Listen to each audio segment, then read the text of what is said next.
하나님 말씀은 구약성경 창세기 39장 7절에서 10절까지입니다. 우리 같이 한 목소리로 함께 읽겠습니다. 그 후에 그의 주인의 아내가 요셉에게 눈짓하다가 동침하기를 청하니 요셉이 거절하며 자기 주인의 아내에게 이르되 내 주인이 집안의 모든 소유를 간섭하지 아니하고 다 내 손에 위탁하였으니 이 집에는 나보다 큰 이가 없으며 주인이 아무것도 내게 금하지 아니하였어도 금한 것은 당신뿐이니 당신은 그의 아내임이라. 그런즉 내가 어찌 이 큰 악을 행하여 하나님께 죄를 지으리이까. 여인이 날마다 요셉에게 청하였으나 요셉이 듣지 아니하여 동침하지 아니할 뿐더러 함께 있지도 아니하니라. 아멘. 절대로 포기할 수 없는 것이라는 제목으로 말씀의 은혜를 나누고자 합니다. 네, 우리가 이 세상을 살아갈 때 꼭 할 수도 있고 꼭 해야만 하는 것이 있고 절대로 하면 안 되는 것이 있고 해도 되고 안 해도 되는 이런 것들이 있죠. 그런데 이제 본문은 요셉이 절대로 할 수 없는 것, 요셉에게 있어서 절대로 할 수 없는 것이 있었습니다. 그것이 이제 무엇이었는지를 보여주고 있는데 7절에 그 후에 라고 하는 이 말은 이제 바로 앞에 보디발이 요셉에게 그의 집에 모든 소유물을 위탁한 후가 되겠죠. 그때 와예히, 그래서 특별한 사건이 일어났다는 겁니다. 그러니까 노예로서는 사실은 누릴 수 있는 가장 큰 영광이고 사실은 일반적으로는 누릴 수 없는 특별한 은혜를 누렸죠. 그것은 여호와께서 함께하기 때문이었습니다. 그러니까 여호와께서 함께하셨기 때문에 요셉에게는 엄청난 축복이 부어졌던 거예요. 근데 그 후에 일어난 특별한 사건, 이것은 우리가 이 세상을 살아가며 그리스도인으로 살아갈 때 늘 잊지 말아야 하는 겁니다. 하나님의 이런 특별한 복이, 큰 복이 이렇게 주어지면 반드시 그 뒤에는 시험이 뒤따릅니다. 이거 우리말 속담에도 호사다마라고 하는 말이 있지 않습니까? 좋은 일이 있으면 꼭 마가 낀다. 이런 말이 있고, 또 고린도전서 10장 12절에서도 선줄로 생각하는 자는 넘어질까 조심하라. 이것이 이 세상을 살아가면서 우리가 영적인 세계와 물질적인 세계를 동시에 살아가고 있기 때문에 이런 일이 일어나는 거예요. 그래서 이거는 이제 우리의 인생살이에서 충분히 경험되는 일입니다.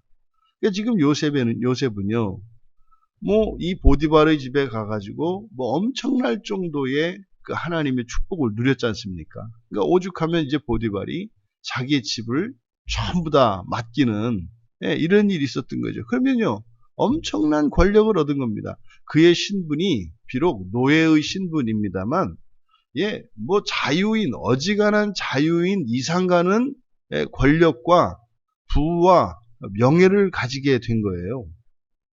그런데 그때 특별한 사건이 일어났다. 그게 뭡니까? 주인의 아내의 유혹입니다. 주인의 아내의 유혹. 그때 결론적으로 요셉은 어떻게 했다? 거절했다는 거죠. 그러면 단순히 요셉에게 이 일어난 사건이 남녀 사이에 일어나는 어떤 치정관계냐? 그렇지가 않습니다. 여기서 이 보디발의 아내가 요셉을 유혹한 그 과정들을 살펴보고 또 그가 한 말들을 우리가 살펴보면 이것이 단순히 그냥 남녀관계의 그런 문제가 아니다라는 것을 우리가 알 수 있게 되는데, 먼저 요셉에게 눈짓을 하다가 동침하기를 청했다. 여기서 눈짓하다라고 이렇게 번역이 되어 있습니다만 그대로 직역을 하자면 눈을 들어보았다. 이런 겁니다. 눈을 들어보았다. 그러니까 이것은 요셉에게 자신의 관심을 표시한 것을 의미합니다. 그러니까 끊임없이, 그러니까 뭐 우리말로 하자면 뭐 추파를 던지다 뭐 이런 의미 아니겠습니까? 왜냐하면 부적절한 관계였기 때문에 그런 거죠. 자신의 관심을 지속적으로 요셉에게 이렇게 표시를 한 겁니다.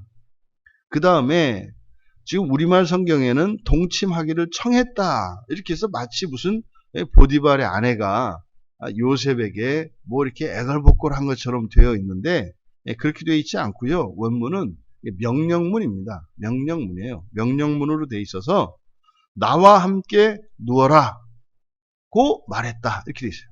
나와 함께 누워라고 말했다. 그러니까 이것은 단순한 성적인 유혹이 아니라 이런 신분과 권력의 엄청난 차이에서 오는 위력에 의한 강압적인 사건이었음을 나타내는 거예요. 그러니까 여러분이 혹시 보셨는지 모르겠습니다만 제 어렸을 적에 그 중학교 때 그 만딩고라고 하는 그 영화가 있었어요.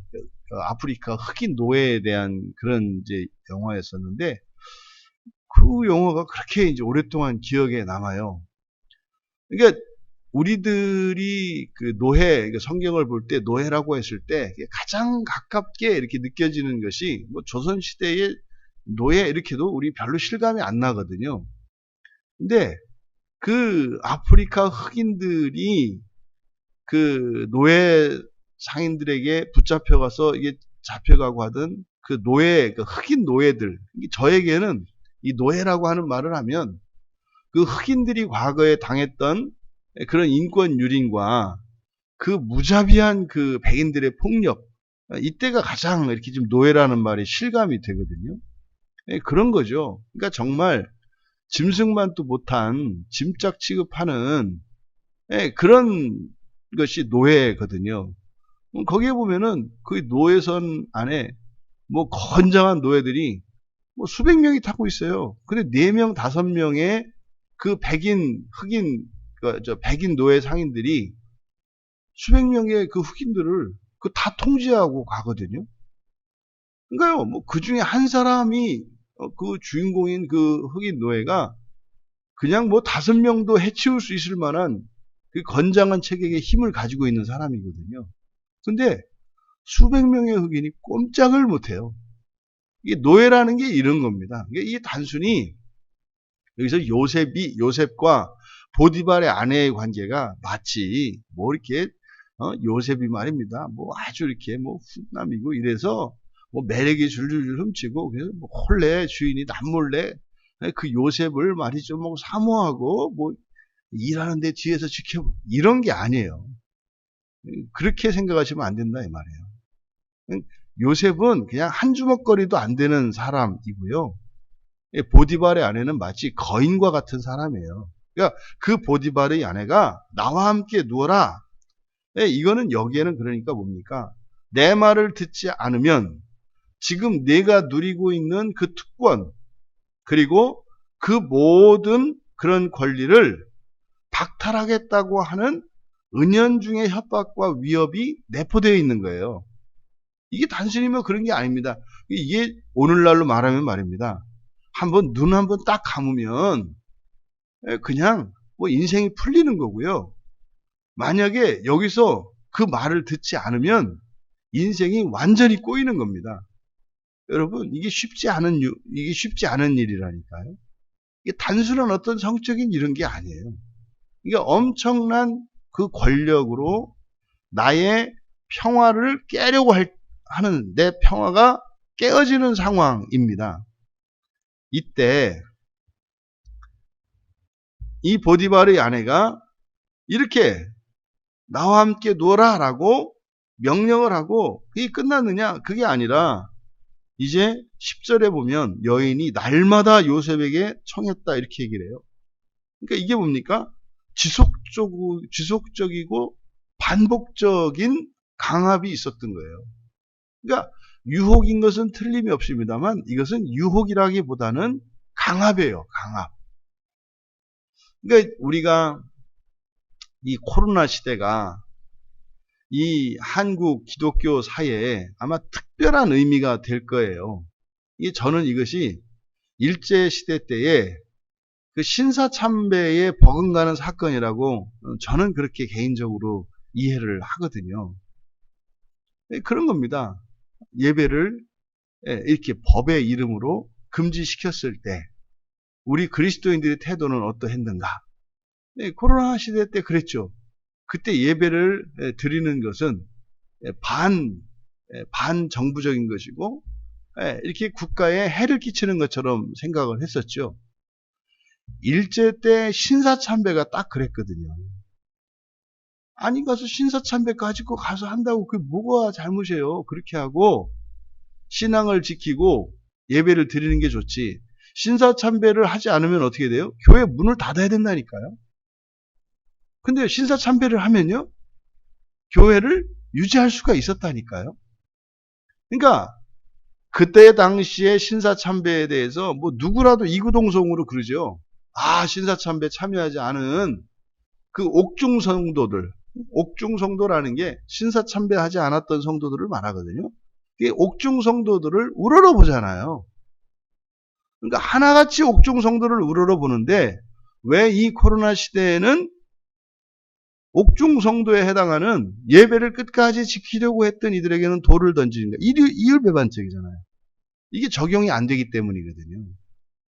여러분, 누구라도 지금 여기에서 요셉이 보디발의 아내의 이런 유혹이 사실은 이건 단순한 유혹이 아니라 포갑이었다. 이거는 강요였다. 그러면 누구라도 나는 요셉처럼 할 거야. 이렇게 얘기를 한단 말이에요. 그런데 왜 그때 다 도망갔었냐 말이에요. 난 도망간 건 아니었다. 도망간 건 아니었다. 뭘까요? 눈 한번 질끈 감으면 되는 거예요, 요셉이. 근데 지금 그러한 일이 지속적으로 반복적으로 계속 있었다는 겁니다. 그러면 여러분 이게 한 번만이라도 이렇게 이런 협박이 왔을 때 자기의 삶이 위태로워지는데 쉽지 않지 않습니까? 그런데 이게 한 번하고 두 번 다르고요. 또 세 번은 더 다르고요. 네 번, 다섯 번은 더 다릅니다. 근데 여기서는요. 날마다예요.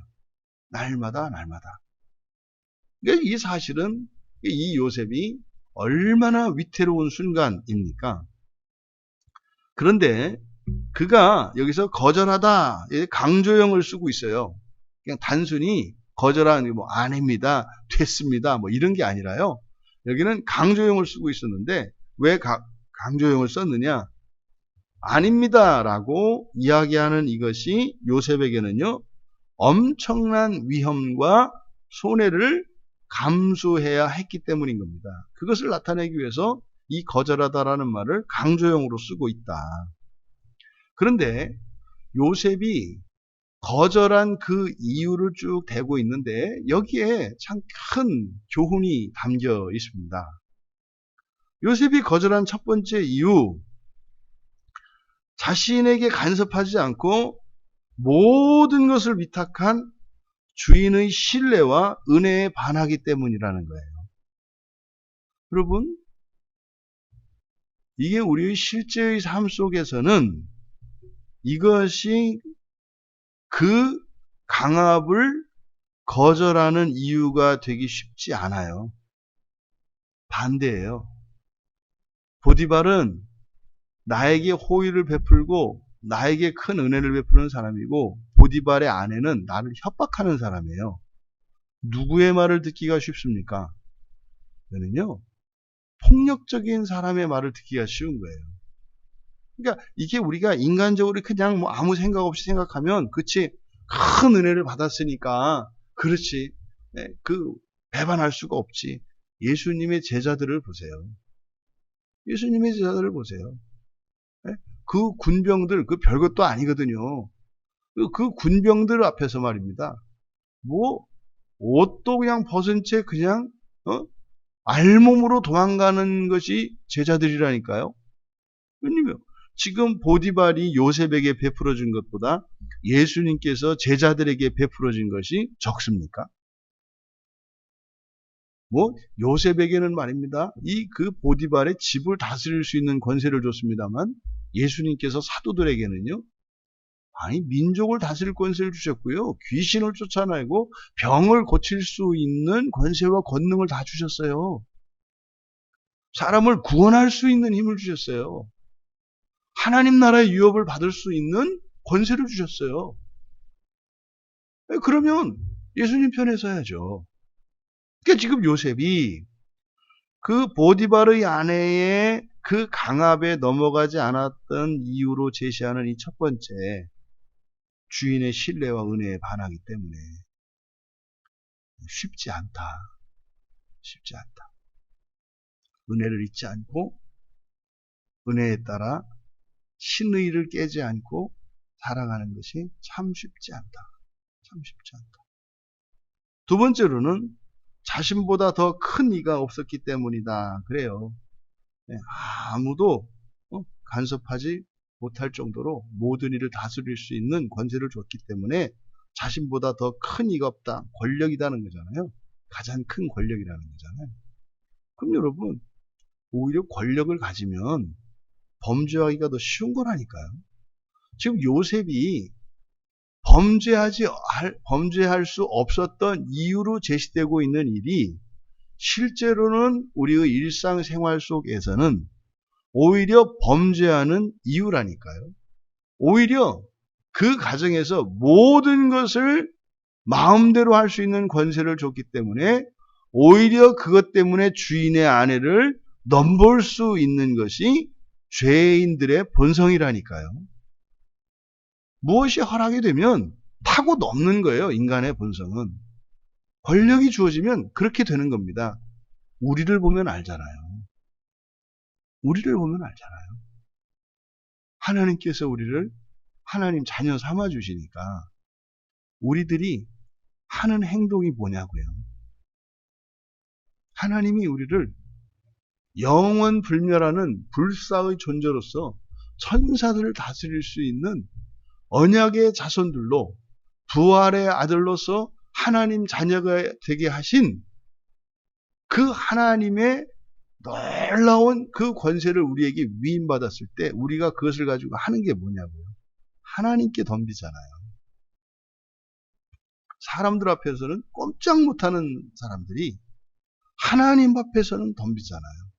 사사건건 토를 달고 사사건건 하나님을 가르치려고 들잖아요. 그러니까요.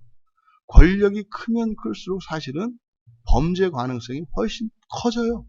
그런데 지금 요셉은요. 자신에게 큰 권력이 있었기 때문에 이 권력을 가진 자로서 그럴 수 없다는 거예요.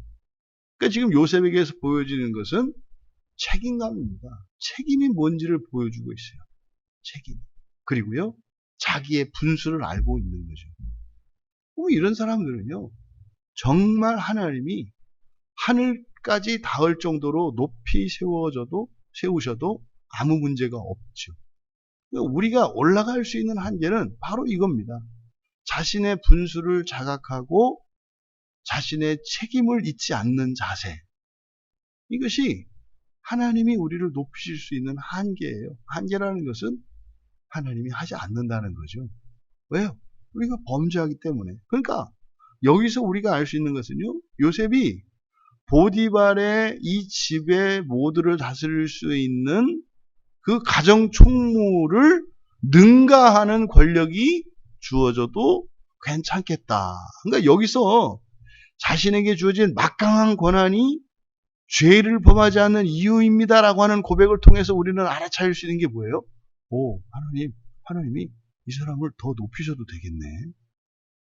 더 큰 권력을 줘도 되겠네. 더 큰 은혜를, 더 큰 복을 주셔도 되겠네. 라고 하는 것을 우리가 알 수 있다. 그리고 여기서 요셉이 그럽니다. 주인이 아무것도 내게 금하지 않았지만 금한 것은 당신뿐입니다. 여러분 여기에서 어떤 사건이 딱 떠오르지 않으시나요? 유일하게 금한 사건. 에덴 동산에 그 나무의 열매를 따먹지 않은 거예요. 유일하게 금한 그것을 범하지 않은 것. 그러니까 여기서 우리가 알 수 있는 게요. 야곱의 아들인 요셉이 드디어 에덴 동산의 한계를, 그 시험을 극복했구나. 그러니까 지금 요셉에게 일어난 이 사건을 통해서 바로 요셉이 재창조의 삶, 그렇게 원했던 재창조의 삶을 시작했다는 것을 여기서 보여주고 있는 거죠. 근데 그것을 여기에 금한 것은 당신뿐이었다라는 말을 넣은 것이다. 그리고 마지막으로 범죄하지 않았던 이유, 다시 말해 굴복하지 않은 거죠. 사실은 뭐 유혹에 넘어가지 않은 게 아니에요. 이거는 이게 유혹의 문제가 아니라 이것은 굴복한 겁니다. 굴복하지 않았던 이런 권력 앞에서 굴복하지 않았던 그 마지막 이유가 뭐예요? 하나님께 죄를 짓는 일이기 때문에 그래요. 하나님께 죄를 짓는 것이기 때문에. 바꿔 말하면 이게 뭐 인간적으로도 그럴 수 있겠습니다만 오히려 만약에 보디발의 아내의 말에 순종했더라면 요셉은 인생이 더 폈을 수도 있어요. 그러나 뭐 보디발이 어떻게 하겠습니까? 뭐 하루 종일 궁궐에 들어가 있고 뭐 아침 저녁으로 잠깐 들어왔다 나가는데, 그리고 뭐 그 사건이 이렇게 알려진다 하더라도 뭐 요즘처럼 무슨 내부 고발자 있을 수 없는 얘기죠. 요셉이 막강한 권력을 가지고 있는데 설사 그런 것이 주변 사람들에게 알려질 리도 없겠습니다만, 그게 알려진다 한들 그게 주인에게 들어갈 일은 없단 말이에요. 그러니까 사람을 두려워할 일이 없는 상황에서, 그리고 보디발의 아내의 말을 들으면 오히려 더 편안해지고 오히려 더 삶의 형편이 나아지는 그런 상황에서 위험을 감수하고 자신의 자리, 자신의 이 특권, 이 모든 것을 잃어버릴지도 모르는 그 위험을 감수하면서 보디발의 아내의 명령을 듣지 않았던 마지막 이유가 뭐예요? 하나님께 죄를 짓는 일이었기 때문이다. 여기서 우리가 알 수 있는 것이 이 재창조의 삶의 1차적인 그 삶의 원칙이랄까요? 그것은 하나님 앞에서 살아가는 신분적인 삶이에요. 여러분, 우리가 첫째 부활을 목표로 살아가는 이 재창조 삶의 가장 첫 번째 원리는 뭐다? 하나님 앞에서 살아가는 것이고요. 모든 것의 원인이 하나님이고 모든 것의 목적이 하나님인 거죠. 우리의 가족관계의 원인도 하나님인 거고요.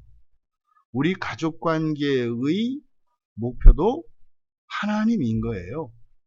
우리가 가정을 꾸리고 생활하는 것도, 이 과정 속에서 일어나는 모든 일들도 하나님 앞에서 살아가는 것이고 하나님을 위하여 살아가는 거죠. 보다 좀 정확히 이야기한다면 그 하나님이 원인이시고 최종적인 목표인데 하나님이 되기 위하여 살아가는 거다 이 말이에요. 그러니까요, 일이 어떻게 되고 안 되고가 중요하지 않아요. 이렇게 되면 되는 대로, 저렇게 되면 되는 대로 첫째 부활을 위해서 살아가면 되는 거예요. 차고 넘칠 때는요, 퍼내고 흘려 보내면서 살면 되고요. 모자라고 없을 때는요, 불편을 감수하고 견디며 살면 되는 거예요. 기쁘고 즐거울 때는요, 기쁘고 즐거운 것으로 세상을 섬기고 말입니다. 네, 그리스도를 전하면서 살면 되는 것이고요. 슬프고 애통할 때는요, 그 슬프고 애통한 중에 그리스도를 담기 위하여 거기에서 신앙을 붙들고 살아가는 거예요. 이게 이제 어제 우리가 살펴보았던 야고보서의 가르침과 그 주제와 다르지 않잖아요. 요셉은 자신에게 온 이 시험, 이것을 믿음의 검수로 바꾼 거죠. 자기의 믿음을 점검하는 믿음의 검수를 바꾼 거죠. 근데 지금 요셉에게는 무엇이 생기고 있는 거예요? 그 인내가 생겨나고 있는 거죠. 이 요셉의 이 처신, 10절에 요셉이 듣지 아니하여 동침하지 아니할 뿐더러 함께 있지도 아니하였더라. 귀담아 듣지 않았다는 거예요. 뭐를요? 보디발의 아내의 명령을요. 그럼 보디발의 아내의 명령이 뭐였어요? 함께 눕자는 것이었고요. 또 함께 있자는 것이었다는 거예요. 그러니까 우리말 성경에 동침하지도 않았고 함께 있지도 않았다라고 하는 것은 보디발의 아내의 말을 나와 함께 눕자라고 하는 말만 듣지 않은 게 아니라 일체 보디발의 아내의 말은 듣지 않았다는 거예요. 여러분, 이게 무슨 일인지 아시죠? 이거는 항명이고 불순종이에요. 노예가, 요셉이 지금 가정총무입니다만 보디발의 아내는 주인이에요. 주인의 말을 듣지 않는 것은 이거는 불순종이고, 노예가 주인의 말에 불순종한다는 것은 이거는 사형감입니다. 엄청난 체벌이 주어지죠. 그러면 지금 요셉의 상황이 어떤 상황입니까? 말을 들어도 죄요, 안 들어도 죄인 상황이에요. 근데 하나는 사람 앞에 짓는 죄요, 하나는 하나님 앞에 짓는 죄가 되죠. 그러니까 이래도 죄를 짓고 저래도 죄를 짓는 상황이에요. 그는 지금 빠져날 구멍이 없어요. 근데 여러분, 요셉의 이런 상황이 사람들에게 주어졌을 때요, 놀라운 사실은 이 시험을 자신의 믿음을 점검할 수 있는 기회로 삼는 게 아니라 여기에서 또 투덜대고 원망할 수 있다는 거 아닙니까? 왜 하나님은 나를 이 집의 가정 총무로 삼아가지고 어쩐지 내가 처음엔 좋더라. 이를 어쩐지 그런데 웬일인가 했어. 그러니까요. 기승전 불행으로 바꿔버리는 거예요. 이런 거죠. 그런데 요셉은요. 여기서 그 말을 일체 듣지 않았다라고 하는 것은 뭡니까? 이게 지금 왜 일어났느냐. 좋다 말았네. 이게 뭐 큰일 났네. 이렇게 한 것이 아니라 그는 한 가지만 결정한 거죠. 한 가지만 생각을 한 거예요. 사람 앞에서 살 것이냐, 사람 앞에서 범죄할 것이냐, 하나님 앞에서 범죄할 것이냐, 보디발에게 범죄할 것이냐, 하나님에게 범죄할 것이냐. 그는요, 결단코 보디발이 아니죠. 보디발의 아내에게 죄를 지을 것이냐, 하나님께 죄를 지을 것이냐. 그는요, 사람에게 죄를 짓기로 한 거죠. 왜요? 하나님께 범죄하지 않기 위해서. 그러니까 사람에게 죄를 지은정, 다시 말해 주인의 명령을 듣지 않고 불순종의 죄를 범할지언정 하나님께 죄를 범하지 않는 것, 이것이 재창조의 삶이에요. 왜 많은 사람들이 재창조의 삶을 살다가 실패하는 이유가 뭐예요? 하나님도 만족시키고 사람도 만족시키려 하기 때문에 여기서 넘어지는 거예요. 거기 길이 없거든요. 동시에 만족시킬 수 있는 방법은 뭐예요? 일시적으로는 하나님만 만족시키는 거예요. 일시적으로. 하나님만 만족시키면 일시적으로는 그것이 사람에게는 범죄하는 것 같은 일이 일어나요. 근데 그건 일시적이에요. 그런데 지나고 나면 그때 그 당시에 불만족했던 그 사람들의 입에서 고백이 나와요. 그때 그렇게 해줘서 고맙다. 그러니까요. 하나님을 만족시키면 사람이 원하는, 사람이 기대하는 그 만족을 넘어서는 만족이 일어난다는 사실을 우리가 기억해야 합니다. 근데 그게 쉽지 않은 거예요. 그 순간 사람을 거스르는 일이 더더군다나 자신의 생명과 안전과 이런 평화가 깨어지는 상황일 때 하나님께 범죄하는 일이 훨씬 현명해 보여요. 그래서 우리 신앙생활과 관련해서 우리가 알 수 있잖아요. 내 안에서 나를 향해서 주는 명령이 있어요. 첫째 부활의 소망 내려놔라. 신앙생활 멈춰라. 힘 빼라. 이게 보디발의 명령이거든요. 우리 안에서 어떤 명령이 주어질 때 그걸 참아내는 게 쉽습니까? 굉장히 어렵잖아요. 굉장히 어렵잖아요. 그러니까 이건 단순히 타인에 의한 권력, 이것도 어렵고 두려운 일입니다만 내 안에서 하나님 말씀을 따라 살아가는 것과 그렇게 살지 말라고 하는 내면에서 들려오는 이 어둠, 이 악한 영의 이 명령이 내 안에서 들려오거든요. 쉽지가 않다. 하지만 어떻게 해요? 하나님께 죄를 범하지 않는 삶. 그러니까 나를 쳐서 단련시켜서. 그러니까 이게 뭡니까? 이게 인내죠. 이게 그 인내죠. 세상의 고난을 택해서 하나님 나라의 영광을 누릴 수 있다면 기꺼이 그것을 선택하는 삶. 이것이 재창조의 삶입니다. 요셉이 절대로 포기할 수 없었던 그것은 재창조의 삶이었습니다.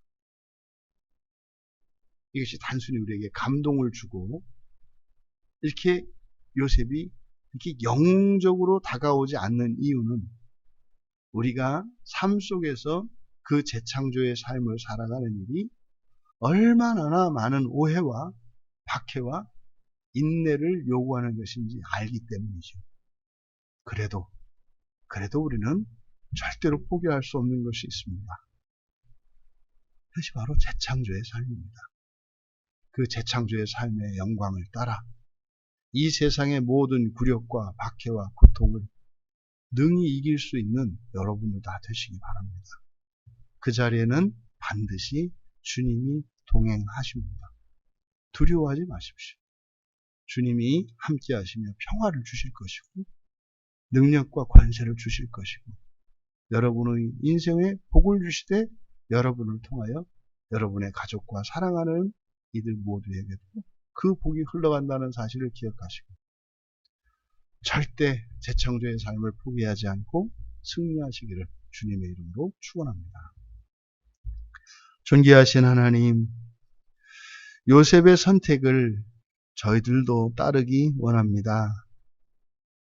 인생을 살아가는 동안 저희들의 모든 것을 다 내어주고라도 재창조의 삶을 이루며 살아가게 하옵소서.